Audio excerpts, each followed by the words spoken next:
بھائی فلسطین کے اندر اپنی زندگی آخری سانس گن رہے ہیں، ہزاروں لوگ مارے جا چکے ہیں، پورا غزہ پٹی کو فلسطین کا ایک شہر ہے بارڈر کا، پوری کو ملبہ کے تبدیل کر دیا گیا۔ مسلمانوں کے اوپر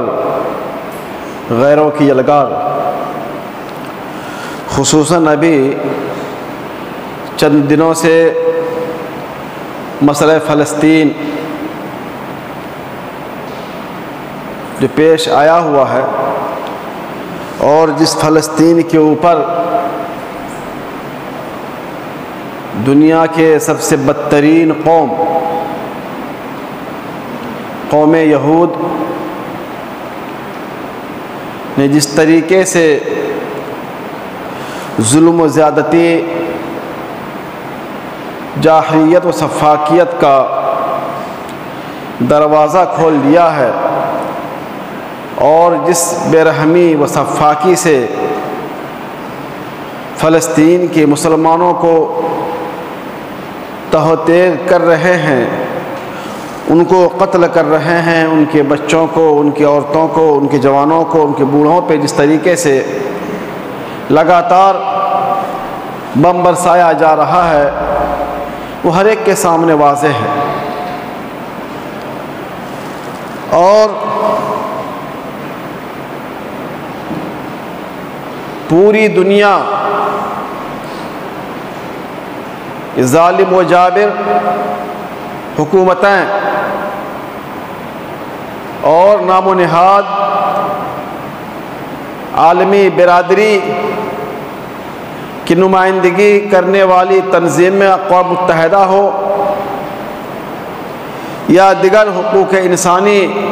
کے نام پہ چلنے والی تنظیمیں ہوں، تماشائی بنے بیٹھے ہیں۔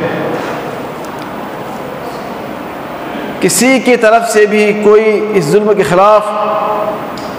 نہ آواز اٹھ رہی ہے، نہ کوئی مزاحمت ہو رہی ہے، نہ مخالفت کہیں سے ہو رہی ہے۔ اور یہ معاملہ آج کا نہیں ہے، تقریباً 70 سال سے یہی ہوتا چلا رہا ہے۔ قبل اس کے کہ مسئلہ فلسطینی پہ کچھ بیان کیا جائے، مناسب ہے کہ قوم یہود جن کی حکومت ابھی اسرائیل کے اندر ہے، ان کے بارے میں قرآن و حدیث کی روشنی میں کچھ جان لیا جائے۔ برادران اسلام، اگر آپ قرآن پڑھتے ہیں اور اس کے معنی کو بھی سمجھتے ہیں یا پڑھنے کی کوشش کرتے ہیں، تو آپ کو اندازہ ہوگا کہ قرآن کے اندر اللہ رب العالمین نے بہت سے قوموں کا تذکرہ کیا ہے۔ گزشتہ اقوام میں سے بہت سی قوموں کا اللہ نے تذکرہ کیا، ان قوموں کا ذکر کیا ہے،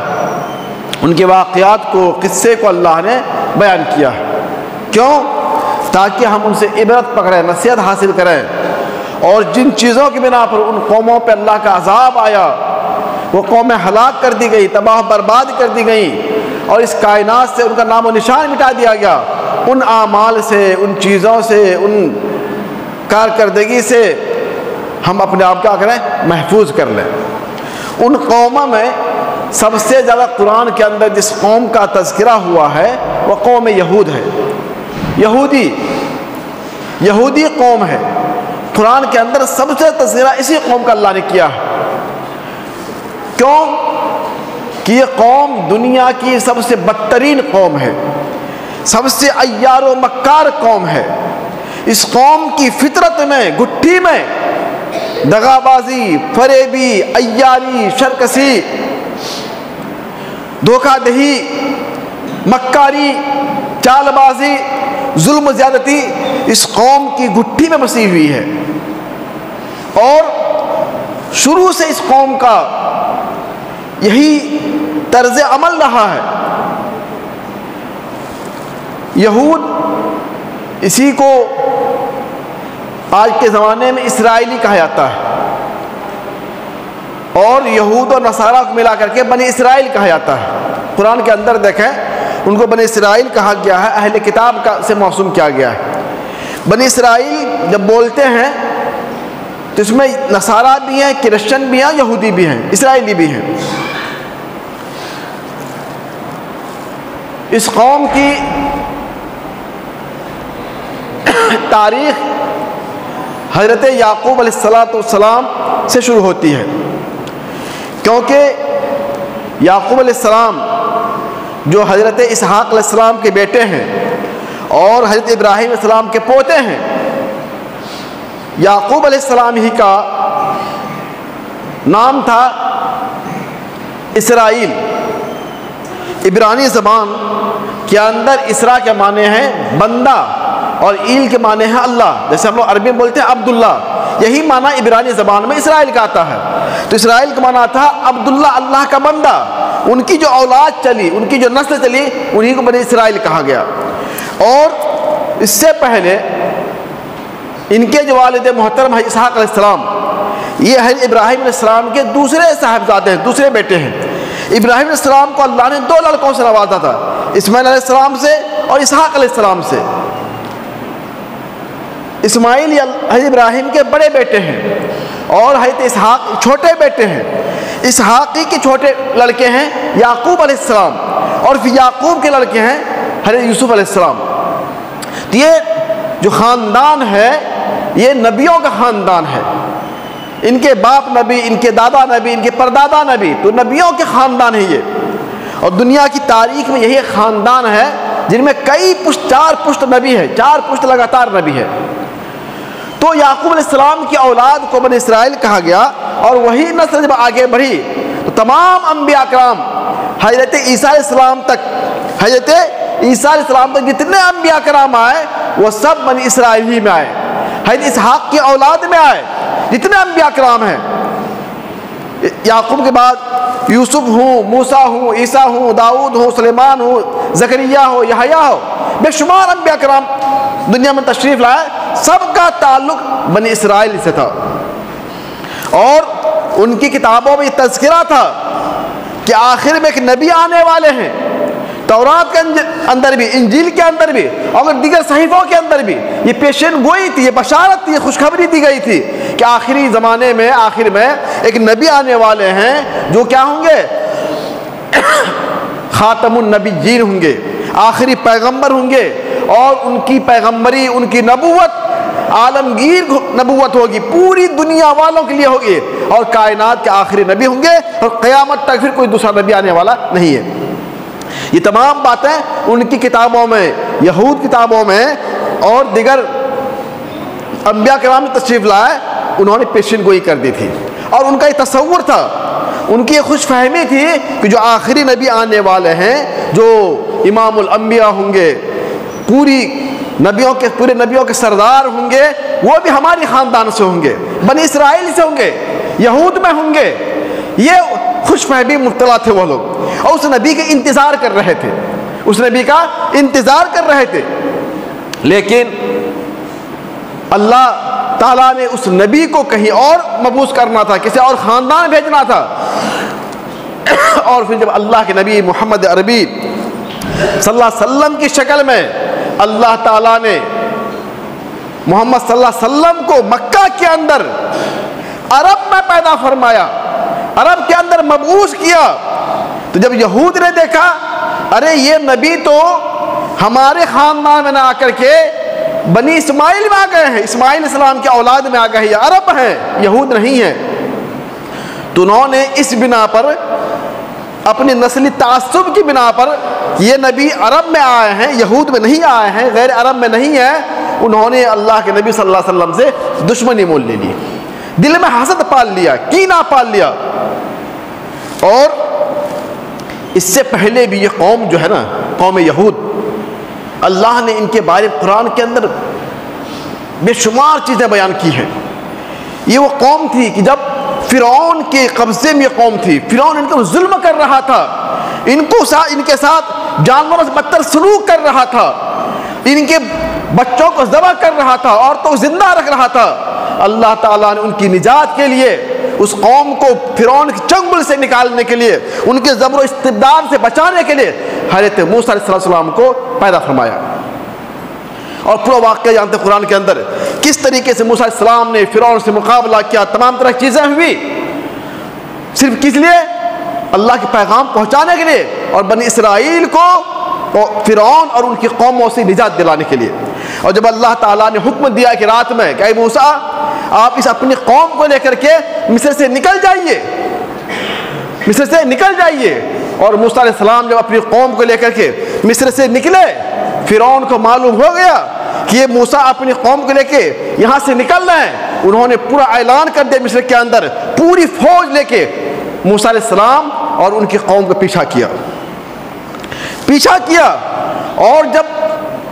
قریب تھا کہ ان کو جا کے پکڑ لیتے، جب بنی اسرائیل نے دیکھا کہ پیچھے ہمارے فرعون لاؤ لشکر کے ساتھ اپنی فوج کے ساتھ ہمارے پیچھے چلا آ رہا ہے، اور آگے دریا ہے، سمندر موجود ہے، آگے سمندر ہے، پیچھے فرعون کی لشکر ہے، فرعون کی فوج ہے، اور فرعون جیسا ظالم جابر بادشاہ جن کی ظلم و جور کی شہرت تھی، کہاں بیٹھے؟ فلما ترى الجمعان قال اصحاب موسیٰ انا لمدرکون۔ جب موسیٰ علیہ السلام کی قوم نے دیکھا تو کہا موسیٰ ہم تو پکڑ لیے گئے، آگے دریا راستہ نہیں، پیچھے فرعون کی فوج، اب کیا ہوگا؟ تو موسیٰ علیہ السلام نے کہا تھا قال کلا، گھبراؤ نہیں، ان معی ربی سیہدین، میرا رب مجھے راستہ دے گا، میرا رب مجھے رہنمائی کرے گا، تم ڈرو نہیں، میں اللہ کے حکم سے، اپنے رب کے حکم سے تمہیں لے کے جا رہا ہوں۔ پھر پورا واقعہ ہے کہ قریب تھا کہ فرعون پکڑ لیتا، اللہ نے موسیٰ کو کہا فاوحینا الی موسیٰ ان اضرب بعصاک البحر، کہ اے موسیٰ اپنے لاٹھی کو سمندر میں ماریے، اور جیسے سمندر میں لاٹھی مارا فانفلق البحر کالطود العظیم، سمندر دو حصے میں بٹ گیا، ٹیلے کی طرح پانی کھڑا ہو گیا اور سمندر میں راستہ بن گیا۔ موسیٰ علیہ السلام اپنی قوم کو لے کے نکلے اور فرعون میں داخل ہوا پیچھے پیچھے، اور پھر اللہ کا حکم ہوا، پانی آپس میں مل گیا، اور فرعون اپنے لشکر سمیت، لاؤ لشکر سمیت دریائے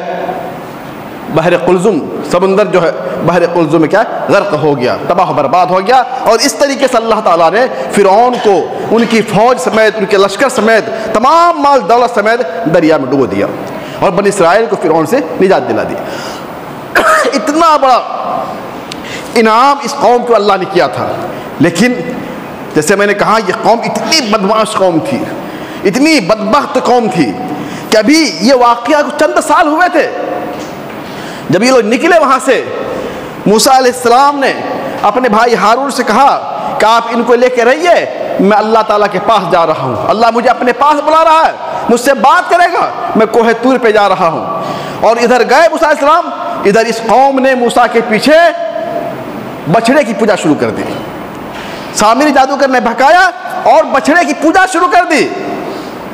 اور کہا اجعل لنا الہا کما لہم آلہہ، کہ اے موسیٰ ہمیں بھی ایسے ایک بت بنا دیجئے، ایک ایسا معبود دیجئے جیسے کہ دوسرے لوگوں کے پاس ہے۔ اب بتائیے ابھی یہ قوم اللہ نے اس کو بچایا ہے ظلم سے، فرعون سے نجات دیا ہے، سمندر میں راستہ بنایا، معجزہ دکھلایا، اس کے باوجود یہ قوم اللہ کے راستے سے پھر گئی۔ اور یہی نہیں، یہ قوم اتنی بدتمیز قوم تھی، اتنا فرمان و سرکش قوم تھی کہ موسیٰ علیہ السلام جب اسے کسی بات کا حکم دیتے تو الٹا چلتی تھی، کہتے ادھر جاؤ، ادھر چلتی تھی۔ اللہ نے حکم دیا موسیٰ کو، اے موسیٰ اسے لے کے آپ ملک شام جائیں، ابھی جو فلسطین ہے ملک شام جائیں، آپ کو وہاں پہنچنا ہے۔ وہاں پہ اس زمانے میں عمالقہ کی حکومت تھی، بہت طاقتور قوم تھی وہاں پہ فلسطین کے ملک شام کے اندر۔ موسیٰ نے کہا کہ ان سے مقابلہ کرو اور اس زمین میں تم اس ملک میں داخل ہو جاؤ، لیکن نہیں، اس قوم نے کہا فَاذْهَبْ أَنْتَ وَرَبُّكَ فَقَاتِلَا إِنَّا هَاهُنَا قَاعِدُونَ، اے موسیٰ یہ ہمارے بس کی بات نہیں ہے، یہ لڑنا جھگڑنا یہ ہمارے بس کا روگ نہیں ہے، آپ جائیں اور آپ کا رب جائے لڑنے کے لیے، ہم تو یہیں بیٹھے رہیں گے، ہم تو یہیں بیٹھے رہیں گے۔ اور اس طریقے سے اس قوم نے وہاں پر بھی موسیٰ علیہ السلام کی نافرمانی کی، اور یہی نہیں، جس نافرمانی کی بنا پر اللہ تعالیٰ نے اس قوم کو 40 سال تک میدان تیہ کے اندر بھٹکا دیا، راستہ بھلا دیا۔ 40 سال تک ایک ہی میدان کے اندر لوگ چکر لگاتے رہے۔ اور اس دوران اللہ تعالیٰ نے ان کے اوپر بھی اس حالت میں بھی قوم سرکشی کر رہی ہے، اللہ نے آسمان سے ان کے لیے من و سلوا کی شکل میں کھانا نازل کیا، کھانا نازل کیا، پکا پکایا سامان ملتا تھا کھانے کے لیے۔ اس میں بھی انہوں نے کہا یا موسیٰ لن نصبر علی طعام واحد، اے موسیٰ یہ ڈیلی ایک ہی قسم کا کھانا ہم نہیں کھا سکتے، ہمارے لیے کیا نکالیے، لہسن والا کھانا دیجیے، پیاز والا، دال روٹی، یہ سب کھانا ہمیں کھلائیے۔ وہاں پر بھی اس قوم نے اللہ کی نعمت کا انکار کیا، اللہ سے بغاوت کیا۔ اور یہی نہیں، موسیٰ علیہ السلام نے کہا کہ اے قوم تم بیت المقدس کے اندر، ملک شام کے اندر داخل ہو جاؤ، کیا کہتے ہوئے لفظ حتہ، حتہ کہو، قولوا حتہ، حتہ کے معنی اللہ میں بخش دے بخش دے بخش دے۔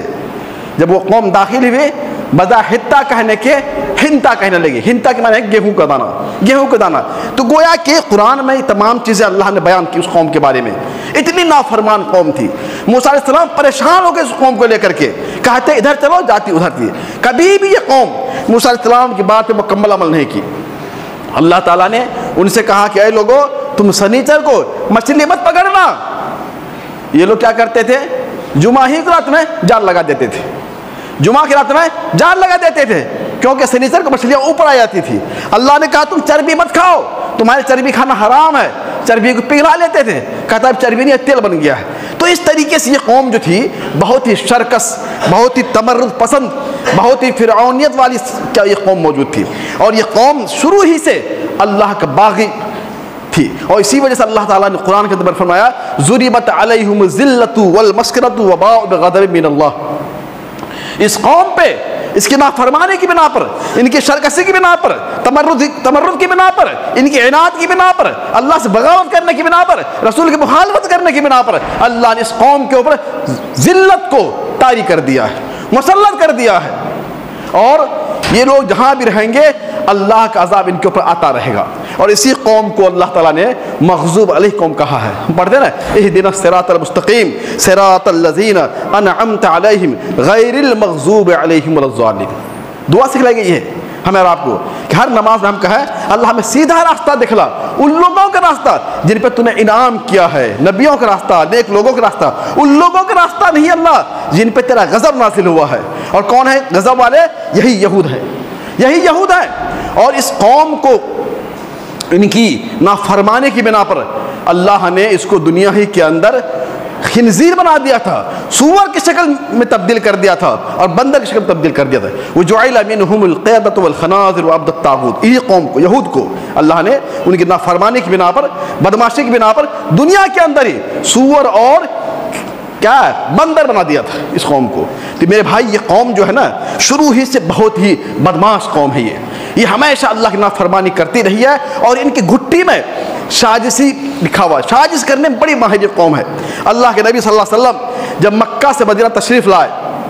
ہجرت کر کے مکہ سے مدینہ تشریف لائے، مدینہ میں 3 قبیلہ آباد تھا یہودیوں کا، بنو قریظہ، بنو نذیر، بنو قینقاع۔ آپ نے ان سے معاہدہ کیا کہ ہمیں مدینہ میں رہنا ہے، مدینہ کی حفاظت کے لیے، دفاع کے لیے ہم سب مل کے کام کریں گے۔ انہوں نے وعدہ بھی کیا، معاہدہ بھی کیا، لیکن جیسے میں نے کہا کہ ان کے اندر اللہ نبی کی دشمنی چھپی ہوئی تھی، اور اس بنا پر یہ نبی جو ہے آخری نبی یہ یہود میں سے نہیں ہے بلکہ عرب قبیلے میں آئے ہیں، اسی وجہ سے ان کی دشمنی کرنا ہمارا فرض ہے۔ انہوں نے تسلیم کر لیا اور اللہ کے نبی سے دشمنی اپنے دل میں ٹھان لیا انہوں نے،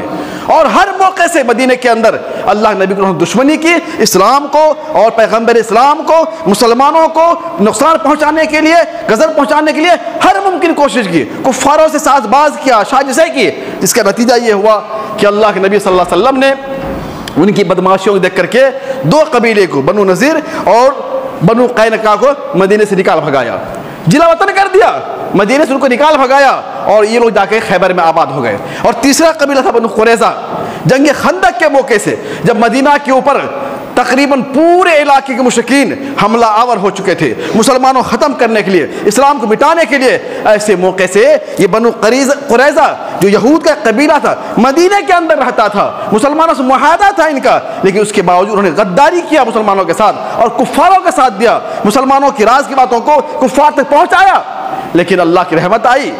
جنگ میں مسلمانوں کو فتح نصیب ہوئی، کفار ناکام واپس ہوئے، اور پھر اللہ تعالیٰ کے حکم سے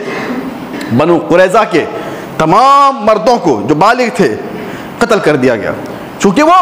جنگ کے مجرم تھے۔ دیش دروہی کے مقدمہ ان پہ قائم ہوا کہ مدینے میں رہتے ہوئے انہوں نے اہل مدینہ کے ساتھ غداری کی اور باہر والوں کے ساتھ وفاداری کو انہوں نے ثبوت دیا۔ اللہ تعالیٰ کے حکم سے اس قبیلے کو پورا قتل کر دیا گیا۔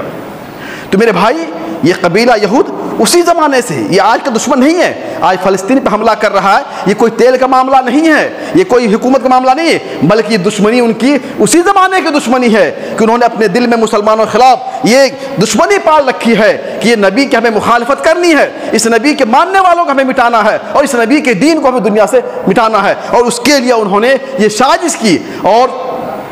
ابھی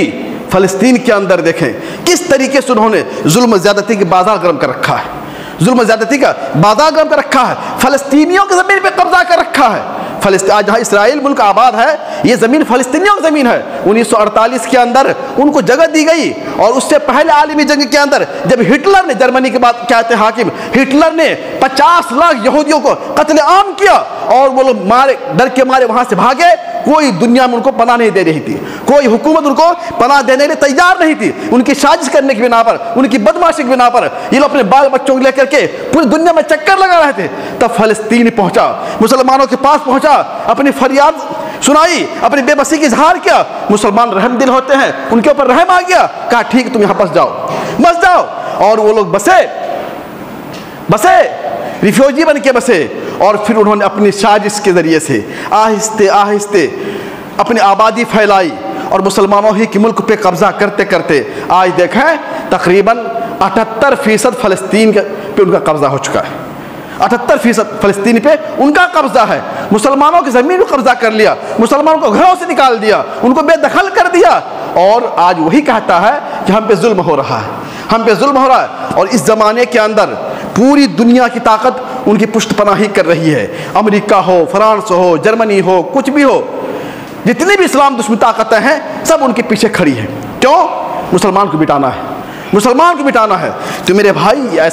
یہ ابھی ایسا موقع ہے، یہ مسلمانوں کے لیے بڑا ہی کربناک موقع ہے، بڑی ہی تکلیف دہ موقع ہے، اور ہمارے فلسطینی بھائی فلسطین کے اندر اپنی زندگی آخری سانس گن رہے ہیں۔ ہزاروں لوگ مارے جا چکے ہیں، پورا غزہ پٹی کو، فلسطین کا ایک شہر ہے بارڈر کا، پوری کو ملبہ کے تبدیل کر دیا گیا ہے۔ دن رات بمباری ہو رہی ہے، نہ کیا پانی تک بند کر دیا گیا ہے، خوراک تک بند کر دی گئی ہے، بچوں کو، معصوم بچوں کو، دودھ پیتے بچوں کو ہلاک کیا جا رہا ہے، اور پوری دنیا پھر اسی کے ساتھ کھڑی ہے۔ ایسے موقع سے ہمارا اور آپ کا فرض ہے، سب سے پہلی چیز ہے کہ ہم اپنے رب سے رجوع کریں، اللہ تعالیٰ سے دعا کریں، گڑ گڑائیں، اپنے بھائی کے لیے، اپنے لیے خیر و عافیت کی دعا مانگیں کہ اللہ دنیا کے اندر جہاں کہیں مسلمان پریشان حال ہیں، اللہ ان کی پریشانی دور کر دے۔ خصوصاً فلسطینیوں کے اوپر جو ظلم کا پہاڑ توڑا جا رہا ہے، جو دشمنان اسلام کی طرف سے، دشمنان اسلام کی طرف فلسطینیوں کے اوپر، ہمارے بہن بھائیوں کے اوپر، معصوم بچوں کے اوپر جو ظلم زیادتی کی جا رہی ہے، ان کو کیا ہے، ہلاک برباد کیا جا رہا ہے، ان کے املاک، ان کی جائیداد کو ضائع کیا جا رہا ہے، اللہ ان سب کی حفاظت فرمائے، اللہ ان کی جان کی، مال کی، عزت کی، آبرو کی اللہ حفاظت فرما۔ اللہ ہم تیرے ہی بندے ہیں، اللہ تیرے دین کے ماننے والے ہیں، اللہ اپنے دین کو بچا لے، اللہ ہم سب پہ اپنے رحم کا، کرم کا معاملہ فرما۔ میرے بھائی، یہ یہود کی مختصر تاریخ تھی جو میں نے آپ کے سامنے رکھی ہے، اس لیے ابھی ہمیں سب سے پہلی چیز ہے کہ ہم اللہ کے دربار میں جائیں، اللہ سے گڑ گڑائیں، اللہ سے رجوع کریں۔ اللہ کے سوا دنیا کے اندر کوئی ہمارا حامی مددگار نہیں ہے، صرف اللہ کی ذات ہے۔ اللہ کو منائیں، روئیں، گڑ گڑائیں،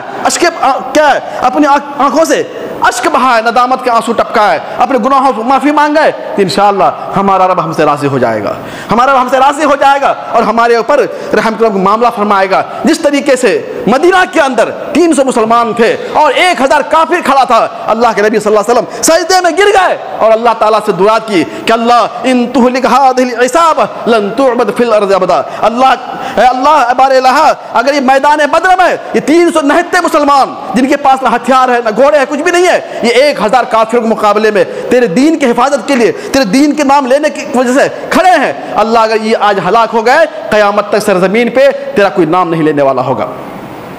اللہ کے نبی سجدے میں رو رہے ہیں، گڑ گڑا رہے ہیں،